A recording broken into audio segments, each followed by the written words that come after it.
नहीं हो सकता है। इस प्रकार से आज भगवान बीच में खड़े हुए हैं। द्रौपदी मना करती है, महाराज इसको मत मारो। भगवान ने कहा हमसे कोई पूछेगा तो हम बताएंगे। जैसे ही महाराज युधिष्ठिर से पूछा, बताओ महाराज क्या करना है। भगवान युधिष्ठिर जी ने कह दिया, देख लो भैया, जो उचित हो वही कार्य करना। जैसे ही महाराज अनर्थ ना हो जावे, जो उचित है वही कर सकते हैं। भीम से पूछा, भीमसेन ने कह दिया, बोले ऐसे को तो मारना चाहिए, ये आताताई है, इस दुराचारी को, पापी को तो मारना ही चाहिए। कोई कहता है मारना चाहिए, कोई कहता है नहीं मारना चाहिए, कोई कहता है छोड़ देना चाहिए।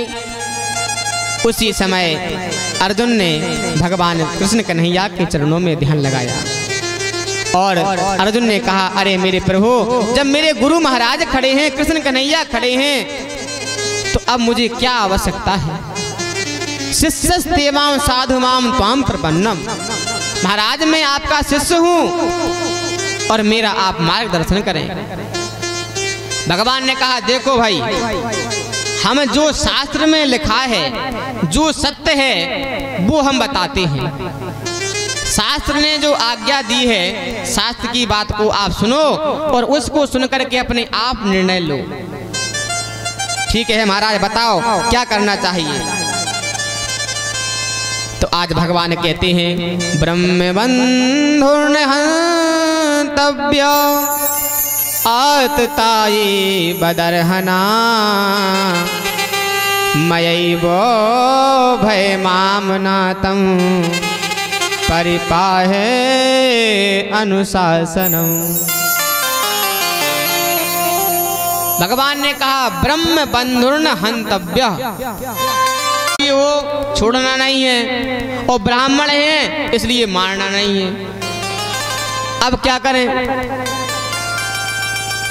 अर्जुन को याद आ गया, भगवान ने गीता सुनाई है, इसलिए भगवान परीक्षा लेना चाहते हैं कि गीता सुनकर के ज्ञान हुआ है कि नहीं। कि कोरे पारे में गीता का मैंने वाचन किया, इसने सुना। अब परीक्षा का समय आ गया, क्योंकि जो गुरु सिखाता है वो परीक्षा भी लेता है, टेस्ट लेता है। ये टेस्ट चल रहा है अर्जुन का। अर्जुन को गीता का सूत्र याद आ गया कि भगवान ने गीता में कहा था कि माननीय पुरुष का अपमान ही मृत्यु है। जिसका सम्मान है, जिसकी समाज में नाम है, जिसकी प्रतिष्ठा है, ऐसे व्यक्ति का अपमान कर देना ही मृत्यु है। वो जितनी बार अपमान को सहन करेगा, जितनी बार अपमान को याद करेगा, उतनी ही मौत मरेगा। उसी भरी सभा में अर्जुन ने अश्वत्थामा की दाढ़ी मूंछ को मस्तक में जो उस मणि को निकाल लिया। मणिम जहार मूर्धन्य निकाल दिया। जिसका अपमान हो जाए, अपमान तो मृत्यु से बेहतर होता है। मन में और ईर्ष्या भड़क गई। हमारे मन में विचार किया, कोई पानी देने वाला भी नहीं रहेगा। पर पहुंच करके ब्रह्मास्त्र का संधान किया और ब्रह्मास्त्र का संधान किया। इधर अर्जुन ने भी ब्रह्मास्त्र का संधान किया। अर्जुन ने तो ब्रह्मास्त्र को लौटाना भी सीखा था और चलाना भी सीखा था, लेकिन अश्वत्थामा सिर्फ चलाना जानता था, लौटाना वापस करना नहीं जानता था। अश्वत्थामा ने अभिमन्यु की जो पत्नी है उत्तरा, उत्तरा के गर्भ में बालक है। अश्वत्थामा ने उस गर्भ के बालक को नष्ट करने के लिए, गर्भ के बालक को नष्ट करने के लिए आज ब्रह्मा छोड़ दिया है। जैसे ही उत्तरा के गर्भ में ब्रह्मास्त्र आकर के जलाने लगा, उत्तरा रोती हुई, चिल्लाती हुई, दौड़ती हुई भगवान की शरण में आई है। पाहि पाहि महायोगिन देव देव जगतपते, नान्यं तद भयं पश्यै यत्र मृत्यु परस्परम। पाहि माम, रक्षा करो रक्षा करो रक्षा करो। उत्तरा रोती हुई चिल्लाती हुई भगवान की शरण में आई। भगवान ने कहा, बेटी चिंता मत कर, मैं खड़ा हूं, मैं तेरे गर्भ की बालक की रक्षा करूंगा। अरे मेरे होते हुए 1000 ब्रह्मास्त्र भी आए, कुछ बाल बांका नहीं कर सकते।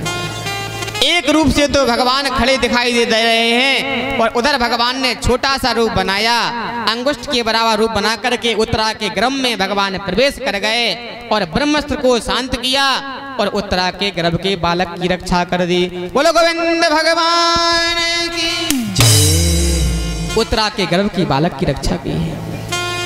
ऋषि कहते हैं, बोले सूत जी ने सुनाया, बोले ऋषियों उस बालक का सकुशल जन्म हुआ, बालक का जन्म भी हो गया।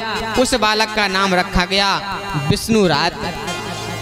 भगवान की कृपा से उसका जन्म हुआ और वो बालक जैसे ही जन्म हुआ चारों तरफ देखने लगा, जिसको भी देखता है बड़ी टकटकी लगाकर देखता है, क्योंकि बालक खोज रहा है कि जिसने मुझे गर्भ में बचाया वो कहाँ है, जिसके दर्शन मैंने गर्भ में किए वो नहीं दिख रहा है।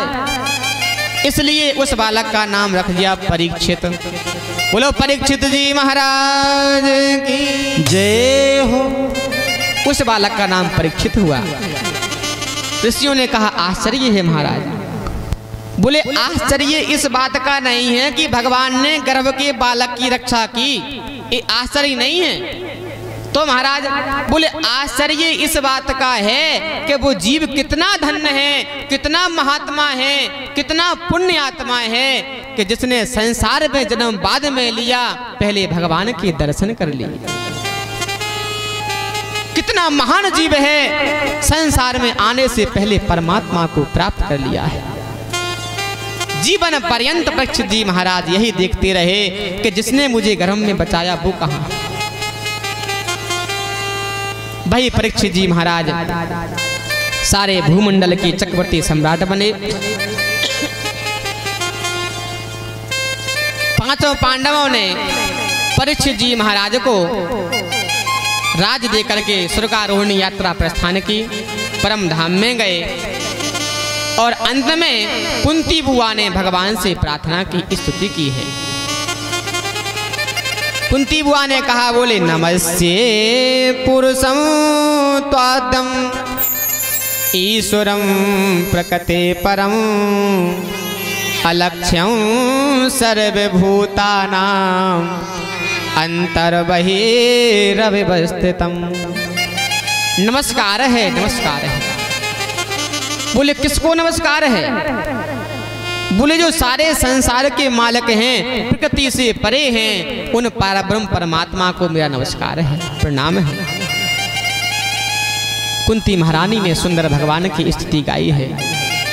भगवान ने कहा, देखो भाई कुंती बुआ मुझे भगवान कह रही हैं। अरे बुआ मैं भगवान नहीं हूँ, मैं आपके भैया का बेटा हूँ। आप मेरी बुआ हैं, आपका बेटा हूँ। कुंती ने मुख पे हाथ रख दिया, महाराज सारा जीवन बीत गया यही मानते मानते कि मैं तुम्हारी बुआ हूँ और तुम मेरे बेटा हो। सारा जीवन बीत गया, हे प्रभु आपने ये रहस्य छुपाए रखा, लेकिन अब आप शांत रहोगे जब तक मुझे मन में जो है मैं बोल लूंगी, तब तक आप शांत खड़े रहना। मैंने जीवन में यही माना कि मेरा बेटा ही तो है, लेकिन जो मैं आप थे आज आप मुझे पता चला गया आप मेरे बेटा नहीं हैं। आप सारे संसार के मालिक हैं, परब्रह्म परमात्मा हैं। सारे जीवन भर आपने मुझे यही कहा, मैं जब भी याद करती थी आप मुझे बुआ कह करके भुला देते थे, लेकिन महाराज अब नहीं भुला पाओगे। आप साक्षात परमात्मा हैं। भगवान ने कहा ठीक है बुआ, अब आपकी इच्छा है तो हम परमात्मा मान लेते हैं, इसलिए सब परमात्मा से मांगते हैं, इसलिए आप भी कुछ ना कुछ मांगे। आज बुआ जो आप मांगोगी मैं दूंगा। आप मुझे प्राण मांग लो तो मैं दू सकता हूं, क्योंकि भक्त भगवान को क्या नहीं देते। जब संबंध बनाया है तो मांगो। आज कुंती बुआ ने भगवान से सुंदर वरदान मांगा। कुंती कहती हैं प्रभु मुझे मेरे पास सब कुछ है, यदि देना ही चाहते हैं तो एक वरदान दीजिए। विपदा संतु न शाश्वत तत्र तत्र जगत गुरु भवतो दर्शनम यस्य अपुनर भव दर्शनम। कुंती कहती हैं प्रभु यदि देना ही चाहते हैं तो मेरे जीवन में सदा विपत्ति बनी रहे, मेरे जीवन में हमेशा विपत्ति बनी रहे, मेरे जीवन में कभी सुख नहीं आवे। जैसे ही कुंती ने ये वरदान मांगा भगवान के नेत्रों से आंसू आ गए। अरे बुआ सारा जीवन बीत गया, तेरा विपत्ति ढोते ढोते सारा जीवन भर विपत्ति ढोई है, तेरा जी नहीं भरता विपत्ति से, तूने कभी सुख नहीं भोगा। कुमार अवस्था में तेरी शादी भई तो शादी भी ऐसे पुरुष से भई जो पांडु रोग से ग्रस्त है, पीलिया का मरीज, और वो भी युवा अवस्था में ही आपसे प्राणांत को प्राप्त हो गया। पांडु महाराज अकेली आप रह गई, 5-5 बालकों का भरण पोषण करना, क्या तुझे विपत्ति तब तुझे कम थी? और दुश्मन चारों तरफ खड़े हुए हैं, दुश्मन करो बाहर का नहीं है, घर के ही दुश्मन हैं, कौरव 100 कौरव दुश्मन हैं, 5-5 पांडवों को अकेली लिए घूमती रही, अज्ञातवास काटा, लाक्षागृह में आग लगा दी, इतना अत्याचार किया कौरवों ने तेरे ऊपर, फिर भी तुझे सभी मौन धारण किए हुए हैं। और दुशासन दुर्योधन के आदेश से द्रौपदी की साड़ी को खींच रहा है। द्रोणाचार्य महाराज, कृपाचार्य महाराज, 5 पांडव अच्छे अच्छे धनुर्धर वीर जिनके मुख पर जबान नहीं आई, सारे देखते रहे और द्रौपदी बिलख रही थी, चिल्ला रही थी। और आज तुझे फिर भी तुझे दुख नहीं हुआ, ये तूने क्या मांगा? शोक सत्यभामा कियो रुक्मिणी रोई धाय, बांधन खो पट खींचती पटुरानी अकुलाय। एक बार भगवान कृष्ण कन्हैया की अंगुली में चोट लग गई, भगवान की अंगुली से रक्त बहने लगा।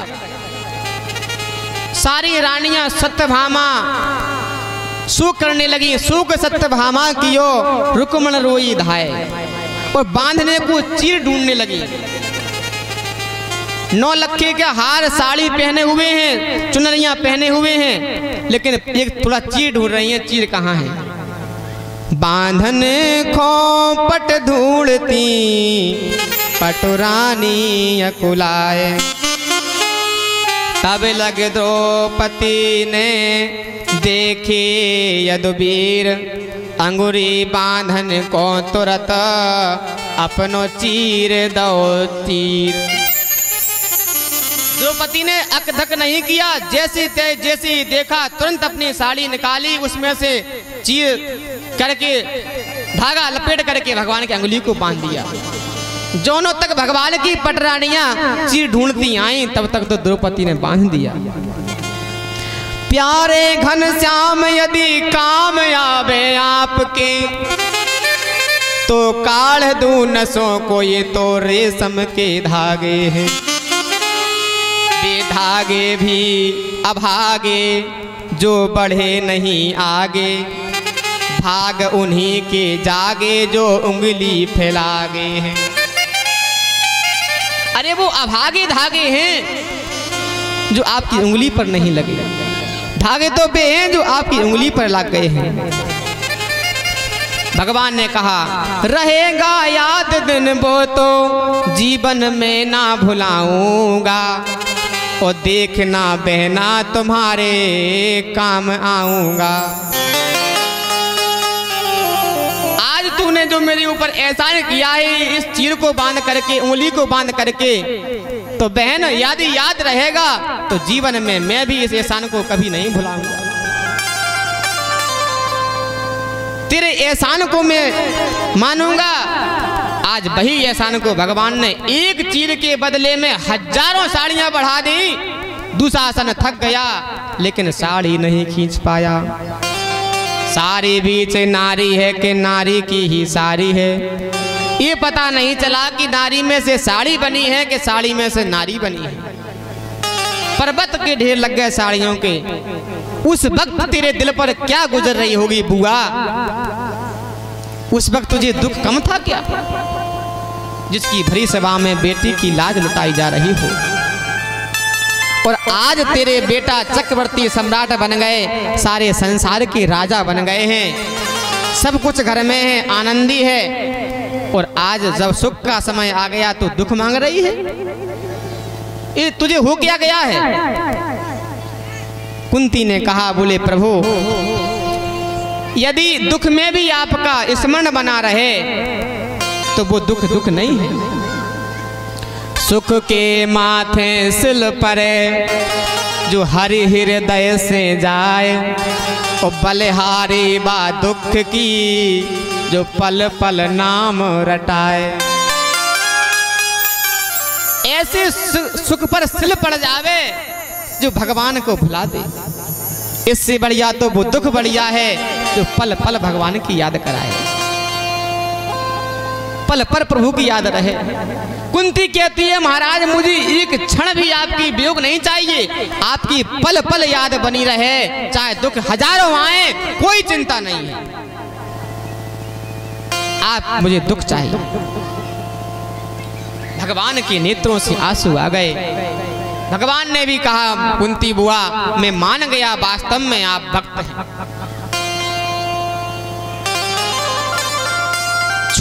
थोड़ा सा दुख होते ही हम थोड़ा सा संकट आता है। आज के युग में इतना अज्ञान भरा है, थोड़ी सी समस्या आई, थोड़ी सी बात हुई, थोड़ा सा संकट आया तो जीवन लीला समाप्त कर देते हैं। जहर खा लिया, फांसी लगा ली, कुएं में गिर गए थोड़े से संकट पर। अरे भाई ये जीवन अमूल्य है, वो संघर्ष का नाम ही जीवन है। जिस जीवन में संघर्ष नहीं है वो जीवन नहीं है। हजार पहाड़ गिरे दुख के, संघर्ष करते रहो, डटे रहो। छोटी छोटी बातों पर माता बहनें बाल गोपालों की याद नहीं करती, बालकों को छोड़ जाती हैं और अपने जीवन को समाप्त कर देती हैं थोड़े संकट पर। आज कुंती हुआ कहती है, महाराज आपकी स्मरण बना रहे, हजारों कष्ट आए मैं झेलने को तैयार हूं। इस प्रकार से आज भगवान के भी आंसू आए। भगवान ने कहा, ठीक है बुआ, जो आपकी इच्छा है।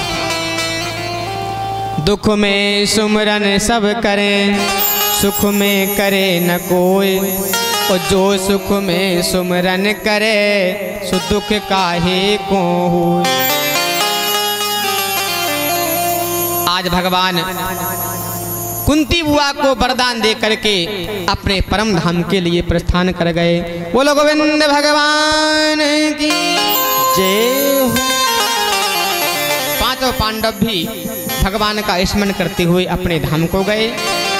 भगवान अपने परम धाम को गए और जैसे ही भगवान अपने धाम को पधारे, एक क्षण भी कुंती मैया ने देह धारण नहीं की। भगवान जैसे ही गए उसी समय कुंती मैया ने अपने प्राणों को त्याग दिया। भगवान के अनन्य भक्त हुए हैं दो, जिन्होंने भगवान के वियोग को एक क्षण भी धारण नहीं किया। जैसे ही भगवान राम वन को गए तो दशरथ जी महाराज ने 6 बार राम कहा, अपने प्राणों को त्याग दिया।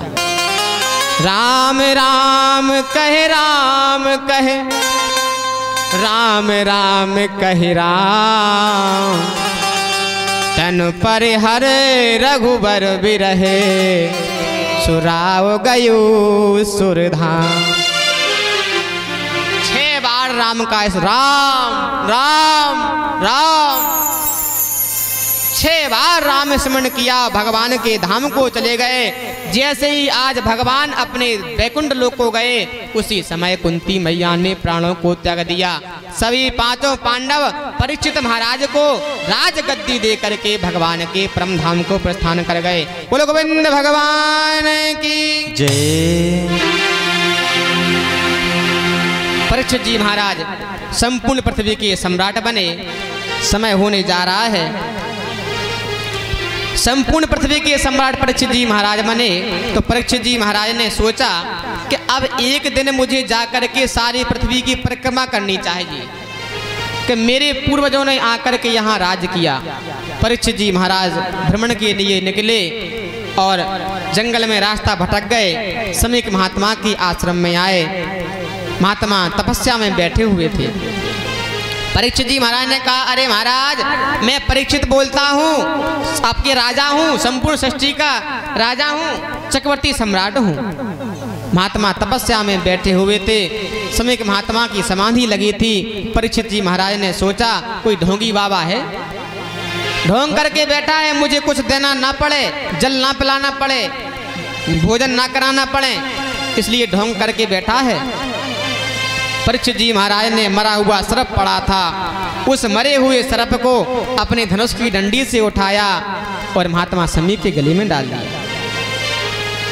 समीक के गले में डाल करके परीक्षित जी महाराज अपने घर को आ गए, धाम को चले गए हैं। उसी समय समीक महात्मा का पुत्र सरंगी ऋषियों के बालकों के साथ में खेल रहा था। सरंगी खेलते हुए आया, पिता के गले में सांप को डला देखा, रोने लगा। अरे किसने किया है, मेरे पिता के गले में मरा हुआ सर्प डाल दिया। मैं श्राप देता हूं, आज से 7वें दिन उस राजा को तक्षक नाग आकर के डस लेगा। तक्षक नाग से डसने से उसकी अकाल मृत्यु हो जाएगी, ये मेरा श्राप है। परीक्षित जी महाराज को 7 दिन में मरने का श्राप लग गया। जैसे ही समीक महात्मा की समाधि खुली, समीक महात्मा ने कहा, अरे पुत्र, तूने ये बहुत बड़ी गलती कर दी। परीक्षित जी सारे सृष्टि के संपूर्ण ब्रह्मांड के राजा हैं, और ऐसे धर्मात्मा राजा को तूने मृत्युदंड दे दिया। तूने बहुत बड़ी गलती कर दी है, ये गलती कभी नहीं करना चाहिए। हम जंगल में निर्भीक घूमते हैं, ना हमें चोर का भय है, ना डाकू का भय है, ना शेर का भय है। ये किसका प्रताप है? परीक्षित जी महाराज का। परीक्षित जी महाराज के प्रताप के बल से शेर भी जंगल में हमसे बोलता नहीं है, इतना बड़ा प्रभाव है। और तूने ऐसे धर्मक राजा को मृत्यु दंड दे दिया है, ये गलती कर दी है। परीक्षित जी महाराज के लिए सेवक भेजा। गौरमुख ने जाकर के कहा, बोले महाराज, आपके लिए ऋषि कुमार ने 7 दिन में मरने का श्राप दिया है। यदि आप अपनी मुक्ति का उपाय चाहें तो मुक्ति का उपाय कर सकते हैं। जैसे ही परीक्षित जी महाराज को पता चला, तो परीक्षित जी महाराज ने अपने पुत्र जन्मेजय, परीक्षित जी महाराज के पुत्र का नाम जन्मेजय था। जन्मेजय के लिए राज दे करके परीक्षित जी महाराज ने गंगा के तट के लिए प्रस्थान किया। अपने राज मुकुट को त्याग दिया और गंगा तट पर संत वेश में आ गए और अपने गले में तुलसी माला धारण कर ली और भगवान को प्राप्त करने का उपाय सोचने लगे। हजारों संत महात्मा ऋषि एकत्र हुए। अत्रि वशिष्ठ चमन शरदान अरष्टनेमि भृगुरंगराश पाराशरोगादिसुतोऽथ राम उतत्रेन्द्रिया प्रमुदित बाहो पाराशरोगादिसुतोऽथ राम उतत्रेन्द्रिया प्रमुदित बाहो। उसी सुखताल में पावन गंगा के तट पर हजारों संत महात्माओं की भीड़ इकट्ठी हो गई। परीक्षित जी महाराज ने सबका सम्मान किया, सबका अभिवादन किया और सबका सम्मान करके परीक्षित जी महाराज ने प्रश्न किया, अथा पृच्छामि संसिद्धिं योगिनां परमं गुरुं पुरुषस्य यत् कार्या म्रियमाणस्य सर्वथा। परीक्षित जी महाराज ने प्रश्न किया, बोले महाराज, जल्दी मरने वाले की मुक्ति का उपाय क्या है? जिसको जल्दी मरना है, जिसकी 7 दिन में मुक्ति होना है, उसकी मुक्ति कैसी होगी? 7 दिन में मरणासन की मुक्ति का उपाय क्या है? सुंदर प्रश्न किया। सभी ऋषि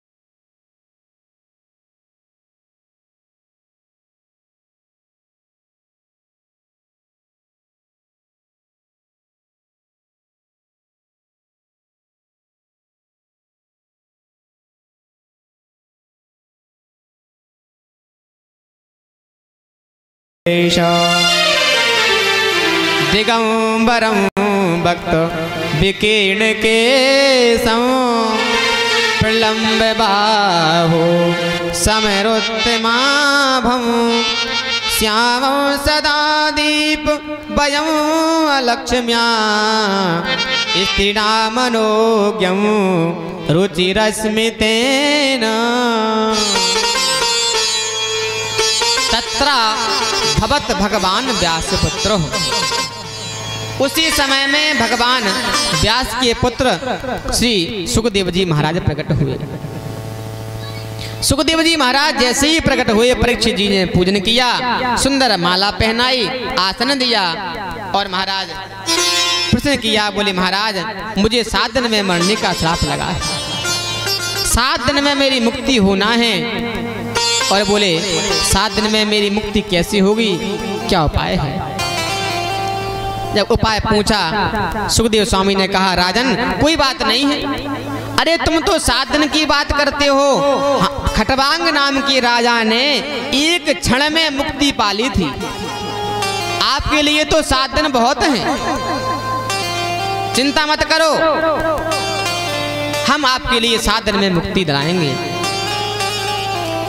शौनकादि ऋषियों ने प्रश्न किया। बोले महाराज, ये सुखदेव स्वामी कौन है? सुखदेव जी महाराज कौन है महाराज, हमें परिचय कराएं। सूत जी महाराज कहते हैं, सुनो ऋषियों, क्रीडा सुको श्री वृषभानु जाया पवित्र चंचो प्रिय चुंबनेन।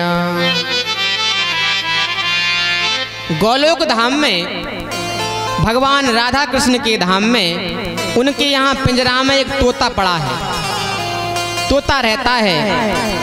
जब भगवान कृष्ण कन्हैया और राधा रानी ने मन में विचार किया कि हमें भूमंडल पर जाना है, भक्तों के लिए लीला करनी है,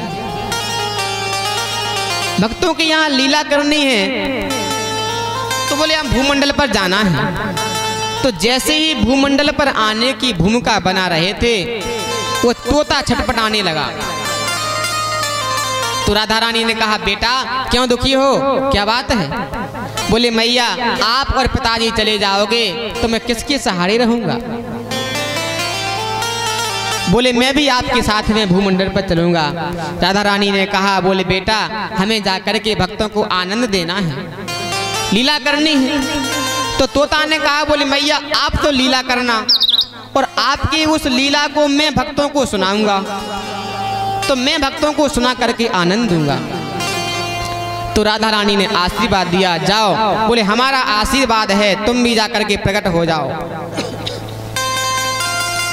और इधर देवर्षि नारद जी महाराज बहुत दिनों में घूमते हुए कैलाश पर्वत पर आए हैं, और कैलाश पर्वत पर शंकर भगवान समाधि में लीन हैं, पार्वती मैया सेवा में हैं। बीड़ा को बजाते हुए श्रीमन नारायण का कीर्तन करते हुए कैलाश पर आए। मैया ने स्वागत किया, आओ नारद जी महाराज आओ, बड़ी कृपा हुई आपकी, आपके दर्शन हुए,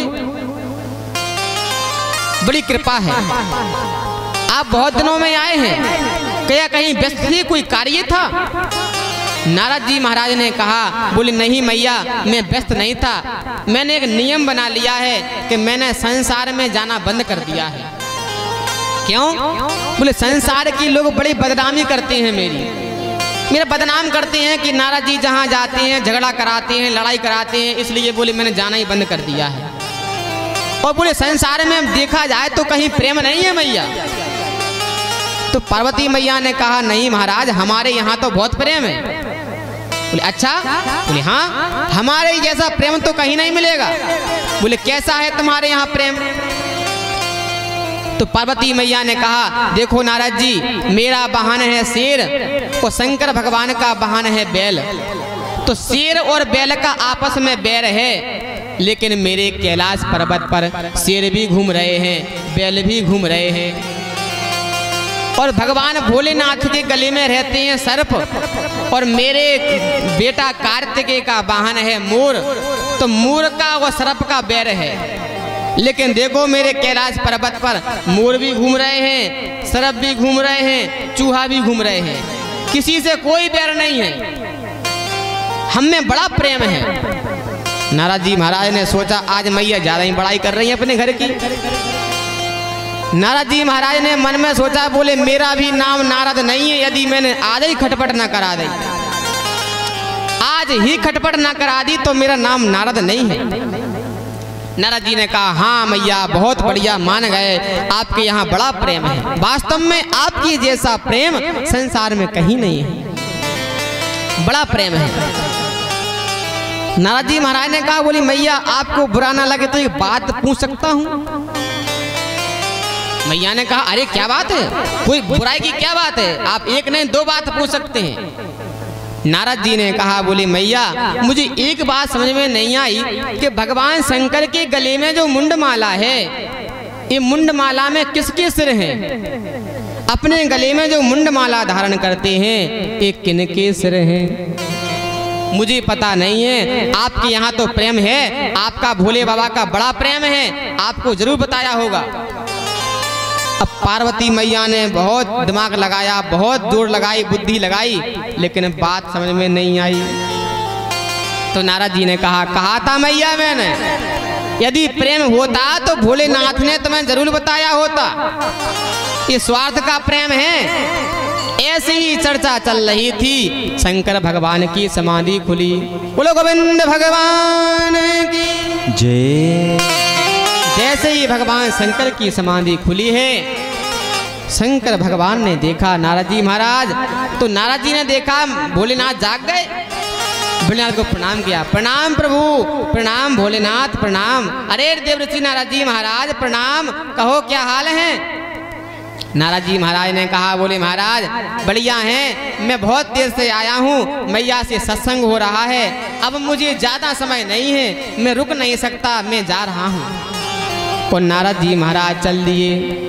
और जैसे ही नारद जी महाराज गए, शंकर भगवान ने मैया की तरफ को देखा तो मैया की शकल पर 12 बज रहे, गाल फूले हुए हैं, क्रोध में भरी बैठी हैं भवानी।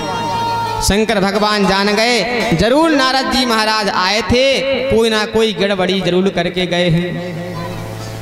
ये करिश्मा नारद जी का ही है, नारद जी कुछ ना कुछ करतूत करके गए हैं। भगवान ने कहा अरे देवी क्या बात है? नारद जी क्या कह गए हैं? मैया ने कहा बोले प्रभु मुझे आपसे बात नहीं करना। आज नारद जी महाराज ने मेरी कान आंखें खोली हैं, आज पता पड़ा है मुझे तो आप कितने कपटी हैं। मैं जानती थी आप मुझे बड़ा प्रेम करते हैं, बड़ा लाड़ करते हैं, बड़ा दुलार करते हैं, लेकिन आज नारद जी महाराज ने बताया। अच्छा देवी बताओ तो क्या कह दिया?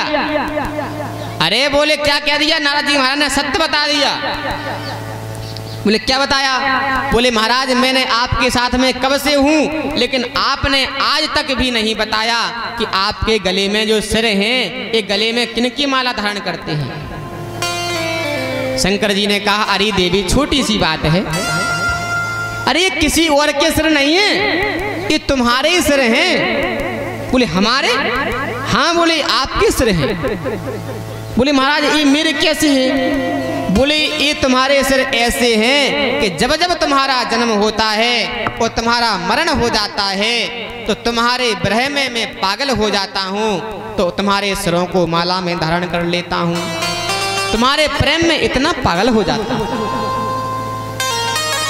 पार्वती मैया ने कहा, अच्छा महाराज एक बात बताओ, जन्म मरण मेरा ही होता है, तुम्हारा जन्म मरण कभी नहीं हुआ? अरे महाराज मैं इतनी बार मरी तो कम से कम आप एक आध बात तो मरे होते, आप कभी नहीं मरे, जन्म मरण मेरा ही होता है। शंकर जी ने कहा, अरे देवी तुम्हें पता नहीं है, मैंने अमर कथा का पान किया है, इसलिए मैं अमरनाथ बना पड़ा हूं और तुमने अभी अमर कथा से वंचित हो। पार्वती मैया ने कहा, महाराज फिर तो आपने कितना बड़ा रहस्य मुझसे छुपाया, फिर तो आप और अधिक कपटी हैं महाराज, इतनी बड़ी बात को अभी तक दबा कर रखा। शंकर जी ने कहा, अरे तो कभी बात चली भी तो नहीं है ऐसी, कभी प्रसंग चलता तो हम बताते। अब तो पार्वती मैया ने कहा, बोले महाराज कुछ भी हो जावे, मुझे अमर कथा सुननी है। अब महाराज अमर कथा सुन के ही मानूंगी। शंकर जी ने कहा, ठीक है देवी, अमर कथा सुनाएंगे, लेकिन हमारी शर्तें हैं। शर्त क्या है? बोले शर्त यह है कि जब हम अमर कथा सुनाएंगे तो हम ध्यान मगन होकर के कथा कहेंगे। अमर कथा प्रारंभ होगी, नेत्र बंद करके हम कथा बाँचेंगे। स्वीकार है? ठीक है महाराज। दूसरी शर्त यह है कि तुम्हें कथा के बीच बीच में हुक्का भरने पड़ेंगे। ठीक है महाराज। और तीसरी बात यह है कि हमारे और तुम्हारे अलावा दूसरा कोई नहीं होना चाहिए, क्योंकि जो अमर कथा सुन लेगा वो अमर हो जाएगा। ठीक है महाराज। तीनों शर्तें पार्वती मैया ने मान्य कर ली। शंकर भगवान ने डम डम डम डम डमरू बजाया, सारे कैलाश के जीव भाग गए, पलायन कर गए। शंकर भगवान ने मैया से कहा, बोले देवी देखो कोई जीवात्मा रुका तो नहीं है। पार्वती मैया ने चारों तरफ देखा, कहीं कोई जीव नहीं है, एक तोते का अंडा पड़ा हुआ है। तो मैया ने सोचा ये तो अंडा है, अभी ये जन्म नहीं लिया है, परिपक्व नहीं हुआ है, ये क्या सुनेगा कथा, ये क्या करेगा, ये तो अंडा है। मैया ने गौर नहीं किया, अनदेखा कर दिया। और शंकर भगवान ने कहा, कोई नहीं है? बोले नहीं कोई नहीं है। शंकर भगवान ने भगवान की कथा कहना प्रारंभ किया। अब शंकर भगवान तो नेत्र बंद करके भगवान की कथा कह रहे हैं और पार्वती मैया कथा को सुन रही हैं। ऐसी सुंदर कथा हिमालय में कैलाश पर्वत पर चल रही है। कैलाश पर्वत पर भगवान भोलेनाथ कथा का वाचन कर रहे हैं। भगवान कथा सुनाते जाते हैं, पार्वती मैया हाँ महाराज, हाँ हाँ हुक्का देती जाती।